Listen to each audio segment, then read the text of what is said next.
赤壁之战后，刘备得到了荆州的大部，孙权占领江东，曹操占领北方各州，天下三分的局势基本奠定。接下来，三方把目光都放在了益州。那么，益州的刘璋会如何应对？关中的韩遂和马超，汉中的张鲁又会如何选择呢？本期视频，我们就一起走进韩遂和马超败逃，及刘璋迎接刘备入蜀。210年，曹操在半夜时分看见一道金光由地而起，第二天他便派人去挖，结果挖出了一只铜雀。荀攸便给曹操说，当年舜帝的母亲梦见玉雀坠入怀中，结果生出了舜帝。今天曹公得到铜雀，一定是吉祥之兆。曹操听后非常高兴，决定在漳水之上修建铜雀以及金凤和玉龙3座高台，以彰显其平定四海之功。其中以铜雀台最为壮观。铜雀台修建在今天临漳县以西17公里的三台村齐桓公时期的古邺城遗址之上。211年正月，曹操将次子曹丕封为武关中郎将以及副丞相。3月，他让夏侯渊等人从邺城出发，前往河东郡，与司隶校尉钟繇会合后，前往汉中讨伐张鲁。前往汉中必须得经过关中，因此关中的韩遂和马超等人便心生一惧，觉得曹操攻打张鲁是假，借机攻打他们是真。于是立即联合关中的张衡和梁兴、安定的杨秋、河东的侯选、程寅、李堪以及马玩和程颐等10部，共约10万兵马集体反叛。曹操立即派出大将曹仁出兵讨伐，马超等人得知后屯驻于潼关防守。潼关即今天陕西省潼关县秦东镇的杨家庄附近。曹操给诸将下令说，关西将士勇猛强悍，你们只可坚守，不得与他们交战。之后他亲率大军前往潼关战场。8月，曹操的大军到达，与马超的大军隔着潼关对峙。他亲率大军拖住马超，然后让徐晃和朱灵等人趁着天黑偷偷地渡过蒲坂津，在河西安营扎寨。蒲坂津位于今天山西永济的蒲州镇和陕西大荔的朝义镇之间的黄河上。闰8月，曹操在潼关北面强渡黄河，可渡到一半的时候，马超率军赶来，猛攻曹军的船只。校尉丁斐见情况危急，放出大批牛马引诱敌军。敌军由于争抢牛马，队形大乱，曹操借机渡过了黄河。战后，诸将请教曹操说，马超等人驻守潼关，而渭水以北并没有防守之兵，我们为何不从河东郡渡河去攻打左平邑，反而在潼关与敌兵对峙，并且拖延了许久才北渡黄河呢？曹操回答说，如果我们从河东出兵，马超等人肯定会守住全部渡口，那样我们就无法渡河了。可是只要我率领重兵逼近潼关，他们就一定会全力前来防守，这样河西的防备就会空虚，徐晃和朱灵等人才能顺利地到达河西。而且关中地域辽阔，如果敌军各自凭险固守，我们没有1-2年是无法平定的。我让他们全都聚集在这里，这样他们虽然人数众多，但彼此不和，没有统一的主帅，反而我们消灭起来更加容易。此时马超等人退到了渭水的河口进行抵抗，曹操设了很多疑兵假装攻打。与此同时，他派出大军趁夜架设浮桥，偷偷地到达了渭水南岸扎营。马超等人得知后趁夜偷袭曹营，可他们的行动都在曹操的意料之中。曹操让提前埋伏好的伏兵出击，将他们打败，马超等人只能退守渭南。这时他们觉得取胜已经没有希望，于是连忙派人给曹操送信，希望将黄河以西的土地割让给曹操，以求和曹操议和，可曹操却断然拒绝。马超等人只能多次派兵前来挑战，可曹操并不应战。无奈之下，他们只能再次派出使者前来求和，并且除了割地，还答应将自己的儿子送往邺城为人质。这时曹操听取了贾诩的计谋，假装答应和他们讲和。由于曹操的父亲和韩遂的父亲是同一年被举为孝廉的，算是有一点交情，于是关西诸将便派韩遂前来与曹操会谈。两人来到阵前，马靠着马谈了很长时间，可曹操并不和他谈论军事，而是像朋友一样拉起了家常。说到高兴的时候，俩人还拍手大笑。会面结束后，马超急忙上前询问韩遂和曹公谈得怎么样。韩遂回答说，并没有讨论具体内容。可马超等人不肯相信，对韩遂产生了猜疑。过了几天，曹操给韩遂写信，故意在信上涂改了很多地方，假装是韩遂自己改的。马超等人便更加的猜疑韩遂。接着，曹操与他们约定日期会战，他先用轻兵挑战敌军。双方激战了许久后，曹操派出精锐骑兵前后夹攻，大败关中联军。韩遂和马超败走凉州、杨丘，逃回安定。程颐和李堪等人战死。至此，关中得以平定。接下来便准备攻打汉中的张鲁了。益州牧刘璋得知后，心中非常的惶恐。刘璋是刘焉的幼子，刘焉是西汉鲁公王刘虞的后裔，因为宗室身份，他被授予中郎的职位。后来历任洛阳县令、冀州刺史、南阳太守、宗正、太常等官职。汉灵帝时期，他见朝纲混乱，王室衰微，便请求任胶州牧，准备前往胶州躲避事乱。侍中董福得知后，劝他说：“益州有天子之气，不如前往益州。”于是他便改变主意，请求为益州牧。188年，刘焉前往益州上任，但除了三子刘茂跟随他入蜀外，长子刘范、次子刘旦、幼子刘璋全都留在洛阳。此时有一个姓卢的妇女，擅长驻颜之术，让自己始终保持少女的容颜，而且懂得神鬼解说，与刘焉家往来亲密。她便是张鲁的母亲。张鲁是张良的十世孙，天师道教祖张道陵的孙子。天师道也被称为正一道或者五斗米道，于是张鲁便成为继他祖父和父亲之后五斗米道的第三代天师。由于他母亲与刘焉家关系亲密，于是刘焉便任命他为都邑司马，率军打败了汉中太守苏固。之后在刘焉的授意下，他截断斜谷道，占据了汉中。董卓控制朝堂的时候，刘焉不听董卓调遣，于是董卓便将他留在京师的3个儿子全都给关押了起来。后来刘焉自称身体有病，幼子刘璋便上奏朝廷，请求入蜀探望父亲。刘璋回来之后，便被父亲留在身边，不再返回洛阳。刘焉去世后，益州的官吏见刘璋温仁，便于掌控，于是上书朝廷，推举他继续掌管益州。汉献帝下诏，任命他为益州牧。刘璋继任后，张鲁不听刘璋的号令，刘璋便杀害了张鲁的母亲和弟弟。从此双方便成为了仇敌。刘璋多次派人攻打张鲁，都被张鲁给击退了。此时刘璋听说曹操准备攻打张鲁，非常惶恐，一旦汉中被曹操拿下，益州便无险可守了。于是他连忙召来张松商议。张松对刘璋说，曹操的兵马无敌于天下，如果让他得到张鲁的物资，然后再攻取蜀地，谁还能阻挡得住他呢？刘璋担心地说道，我也深以为忧，可如何是好呢？张松趁机提议说，刘备是你的同宗，也是曹操的仇敌，如果派他讨伐张鲁，必能取胜。一旦张鲁被打败，益州便实力强盛，曹操也就无能为力了。接着张松又说，现在益州的将领庞熙和李毅等人居功自傲，而且心怀异志，如果得不到刘备的帮助，到时候我们将面临的则是外有强敌攻击，内遭乱民骚扰，这是走向败亡的道路啊！刘璋听后更加的惶恐，立即采纳张松的建议，让法正率领4000兵马前去迎接刘备，并且赠送给刘备的物资数以亿计。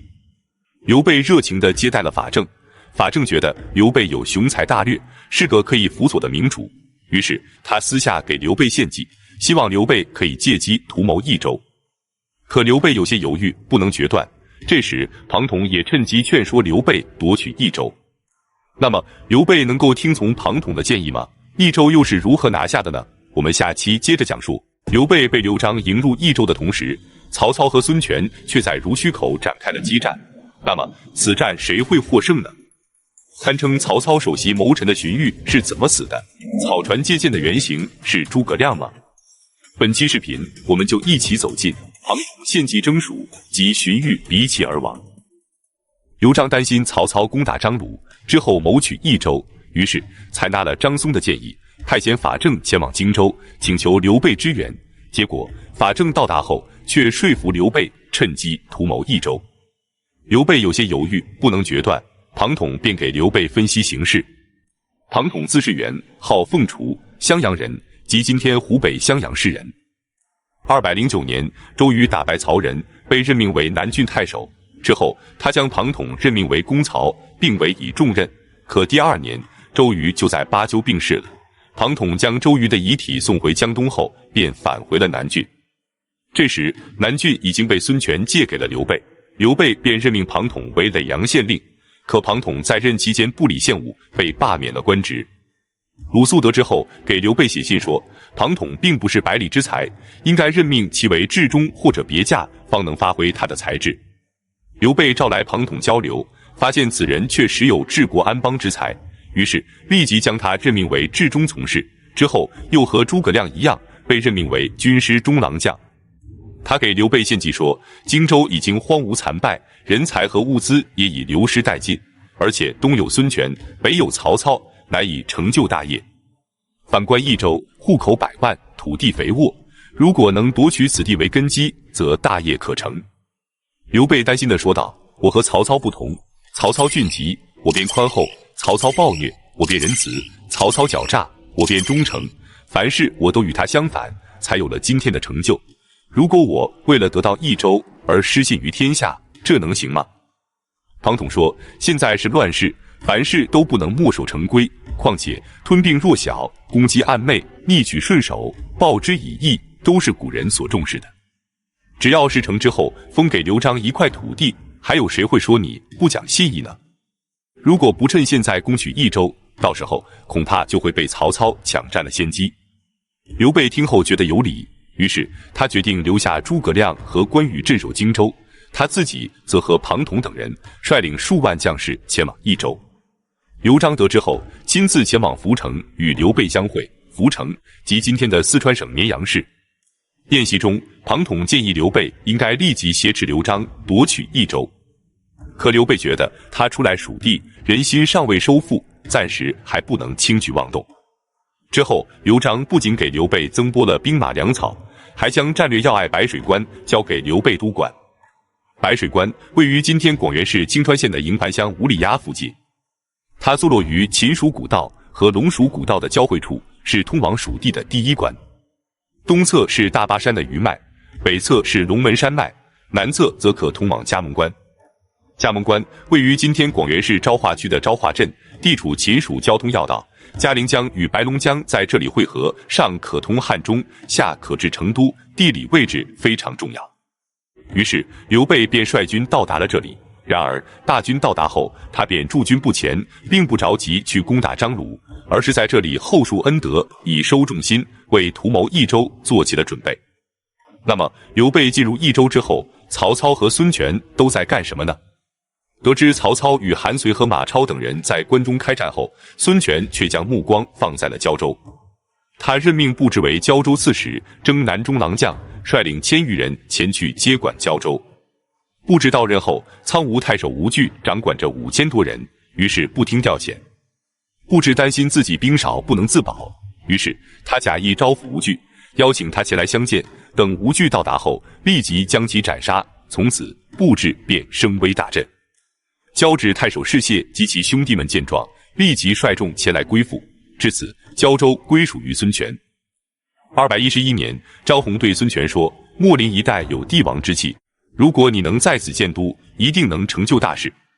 不过秣陵的名字不吉利，不如改名为建业。”于是孙权便听从了张宏的建议，下令兴建石头城，将治所从京口移到了建业，即今天的江苏省南京市。同时，孙权深知曹操虽然在赤壁之战中失败了，但他依然兵力强盛，不久之后必定会再次率军前来。如果曹操攻打江东，必定会走巢湖，通过濡须水到达濡须口，然后进入长江，直逼都城建业。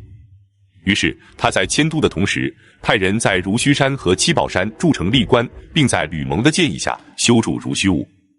一切准备就绪后，就等着曹操前来攻打了。此时的曹操刚刚打败韩遂和马超等人，率军返回了邺城。汉献帝准许他参拜不明，建履上殿，与汉初丞相萧何享受同样的待遇。接着，董昭等人与荀彧商议，应该给曹操进爵国公，加封九锡。可荀彧认为曹操举兵是为了匡扶汉室，应该始终保持忠贞之诚、退让之实，因此并不赞同他们的提议。曹操得知后非常气愤，对荀彧颇为不满，两人的关系也就渐行渐远了。212年10月，曹操准备再次攻伐江东，率领的步骑兵号称有40万之众。临走之前，他上表汉献帝，请求让荀彧跟随大军出发，前去劳军。大军到达寿春的时候，荀彧却突发疾病，不能继续跟随大军前行，只能留在寿春养病。之后，《三国志》记载，荀彧在寿春养病期间抑郁而亡。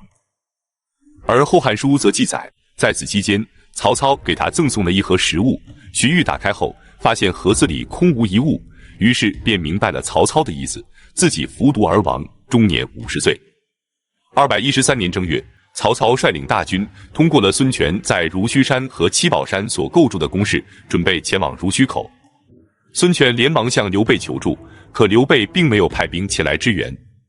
于是孙权让甘宁率领3000精兵为前部都，他自己则亲率7万主力进驻如须口，与曹军展开了对峙。到了夜晚，孙权派甘宁偷袭曹营，挫其锐气。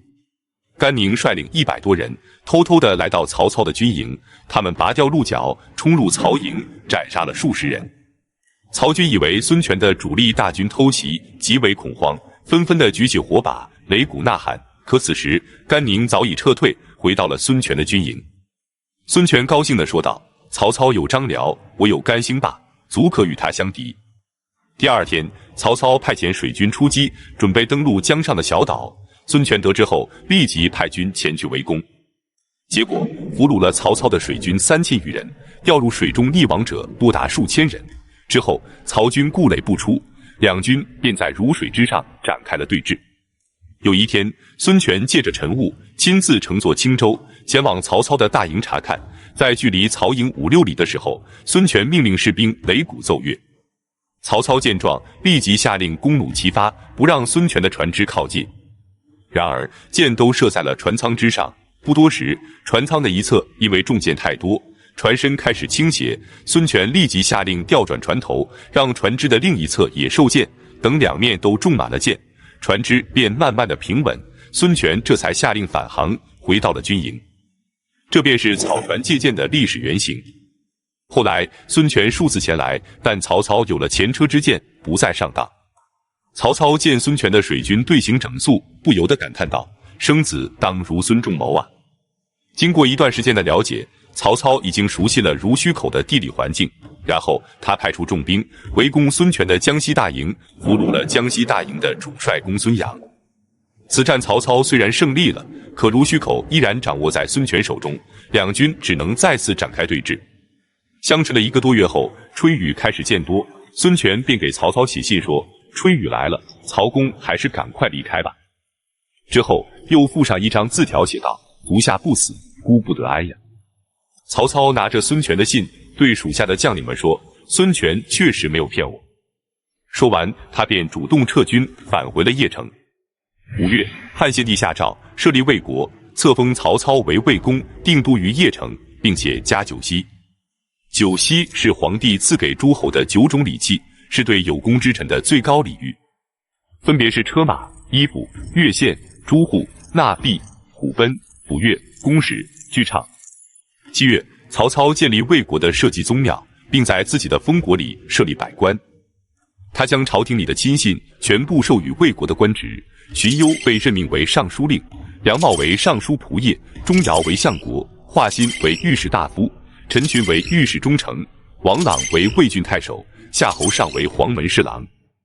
之后，汉献帝又将曹操的魏公改封为魏王，并同意太乙天子的刘勉、车服、旌旗、礼乐，交祀天地。从此，曹操虽然在名义上不是天子，但实际上已经有了天子之实。武关中郎将曹丕被封为魏国的太子。曹操被封为魏公的这一年已经59岁了，此时刘备53岁，孙权只有32岁。本期视频就到这里，感谢观看，下期再见。曹操和孙权在如须口激战的时候，作为孙刘联盟的刘备为何不去救援孙权呢？刘备在夺取益州的过程中，卧龙和凤雏分别发挥了怎样的作用？马超又是如何来到成都投靠刘备的呢？本期视频我们就一起走进庞统在落泵坡殒命及刘备夺取巴蜀之地。212年，曹操亲率大军前往濡须口，再次征伐江东。孙权连忙派人向刘备求援。此时，刘备依然驻守在葭萌关，并未向张鲁开战。接到孙权求援的消息后，他连忙向刘璋请求东还，并希望刘璋能给他支援1万兵马以及相应的粮草物资。然而，刘璋却只答应给他4000士卒，粮草物资也只给1万。这时，张松听说刘备准备返回荆州，连忙给他写信说，益州这边的大事马上就要成功了，你为何要在此时返回荆州呢？结果信件还未发出，他与刘备密谋益州的事就被他的哥哥张肃给知道了。张肃担心张松背叛刘璋会牵连到自己，于是连忙向刘璋告密。刘璋得知后非常气愤，立即将张松抓捕起来给处死了，并且命令所有关隘封闭道路，不准刘备离开益州。至此，刘璋和刘备彻底反目。刘备此时的兵力不足1万人，而且还在益州的腹地，情况非常危急。他连忙找来庞统商议，庞统便告诉刘备，他有上中下3条妙计，其中上计是趁刘璋不备，立即挑选精兵，昼夜兼程，直接偷袭成都，这样益州便可一举而定。中计则是假装准备返回荆州支援孙权，临行前邀请驻守白水关的杨怀和高沛前来相见。此2人是蜀中名将，而且白水关的守军又是益州的精锐之师，他们得知我们要走，必定只率领轻骑前来相见，到时候便可将他们齐杀。这样不仅能解除我们南行的后顾之忧，还能俘获他们的部众进兵成都。然后就是夏季，立即引兵退往白帝城，与荆州连接起来，然后再慢慢的图谋益州。无论如何，不能继续在这里久留，如果犹豫不前，必将大难临头啊！刘备听完，思考再三之后，决定采用较为稳妥的中计。按照庞统的计谋，他邀请白水关的守将杨怀和高沛前来相见。2人到达后便被斩杀，白水关的部众也被刘备吞并。然后他命令黄忠和卓英率军先行，大军开始向成都进发。他们一路势如破竹，所过之处全被顺利攻克，很快便到达了涪城。涪城的守将是梓潼县的县令王廉，他紧闭城门拒不投降。刘备觉得此人是守义之士，不愿意发起强攻，两军便在涪城对峙。刘璋得知刘备已经起兵后，连忙与属下商议，益州从事正度便向刘璋献计说，刘备的兵力不足1万人，而且百姓尚未归附，军队缺乏辎重，因此他们只能就地征集粮草。只要我们把巴西郡和梓潼县的百姓迁往涪水以西，并将当地的粮仓和野谷全部烧毁，然后深沟高垒，等待着刘备。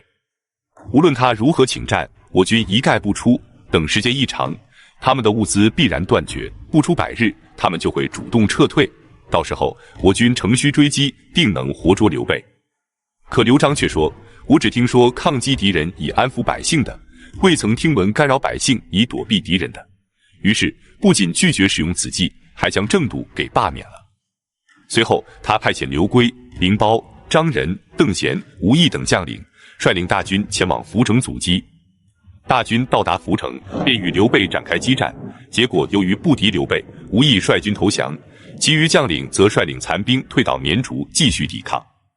由于刘璋没有采纳正度坚壁清野的计谋，致使刘备得到了充足的物资，然后率军向绵竹挺进。刘璋增派李严和费观等人率领绵竹守军抵挡刘备，结果李严和费观不敌，也率众投降了。张仁和刘询等人只能退守洛城，洛城即今天的四川省广汉市。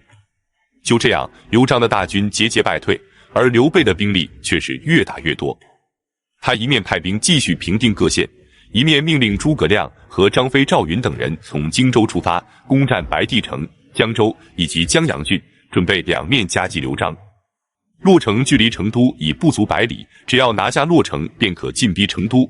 于是刘璋的大军知道已经退无可退，只能主动出击迎战刘备。此战中，庞统亲自率军攻击，然而在激战的过程中却被飞箭射中，不幸身亡，年仅36岁。他由于流血过多，战衣被鲜血染红，因此当地人便把庞统阵亡的地方称为血坟，《三国演义》则称其为落凤坡。刘备得知庞统战死的消息后，悲痛落泪。为了表彰他的功勋，将他的父亲任命为议郎，后来升为谏议大夫，追赐庞统为关内侯。之后，又在距离落凤坡西南2公里处修建了庞统祠墓。庞统战死后，刘备继续率军攻打洛城，214年夏，终于攻破洛城，接下来便准备进攻成都了。他一面率军挺进成都，一面命令诸葛亮和张飞、赵云等人向成都靠拢。同时，他派李辉前往汉中，说服马超前来助阵，共同围攻成都。那么，马超为何会来到汉中呢？这还要从212年曹操在潼关通过离间之计打败韩遂和马超等人说起。马超被曹操打败后逃往凉州，凉州诸县纷纷响应，于是他很快便集结到了万余人。同时，他还得到了张鲁的支援，于是他便准备攻打凉州的治所蓟城，即今天的甘肃省甘谷县。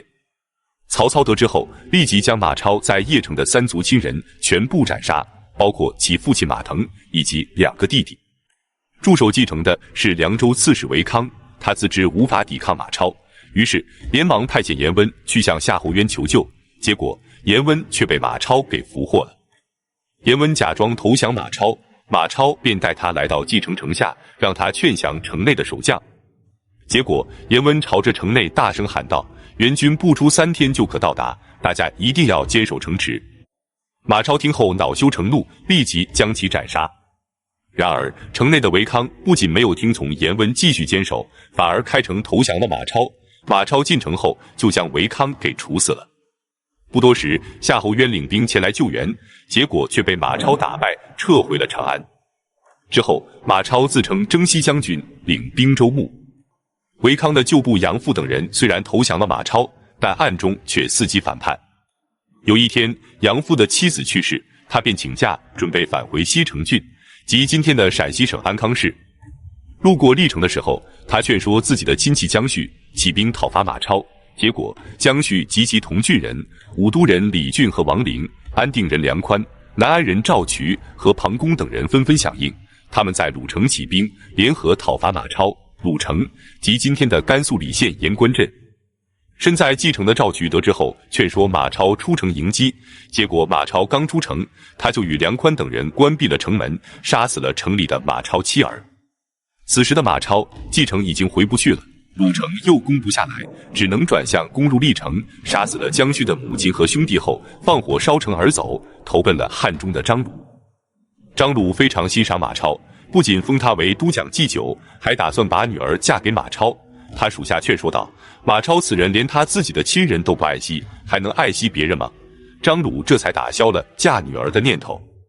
之后，马超向张鲁借兵，准备返回去继续攻打凉州。他将赵昂等人围困于岐山之上，姜绪急忙向夏侯渊求救，夏侯渊便派张合率领5000步骑兵穿过陈仓峡道救援岐山，他自己则亲自督粮在后。然而，马超在岐山围攻了30天未能攻下，而张合的大军已经快要到达。此时，张鲁的部下杨昂嫉妒马超的才能，想要加害于他，马超只能逃入敌人的部落。就在马超无路可走的时候，李辉在刘备的授意下前来与他交好，马超立即答应归附刘备。刘备非常高兴，连忙派人去迎接，并将自己的一支军队交给马超，让他率兵前往成都城北，共同合围成都。成都城内的守将们非常忌惮马超，得知马超到来后非常恐慌。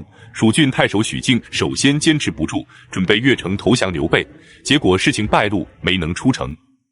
此时城中有精兵3万，粮食足够支撑1年，官吏和百姓们已经做好了死守成都的准备。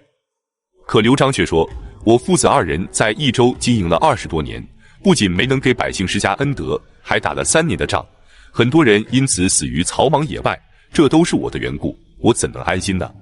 于是他派张翼为使者向刘备请降，刘备给他许诺一定会礼待刘璋，并安抚百姓。刘璋便打开城门出城投降，部下们得知后无不痛哭流涕。之后刘备将刘璋的所有财物都归还于他，并封他为镇威将军，让他前往荆州的公安城居住。至此，刘备兵不血刃拿下成都。之后，他自领益州牧，益州从此便归属于刘备。本期视频就到这里，感谢观看，下期再见。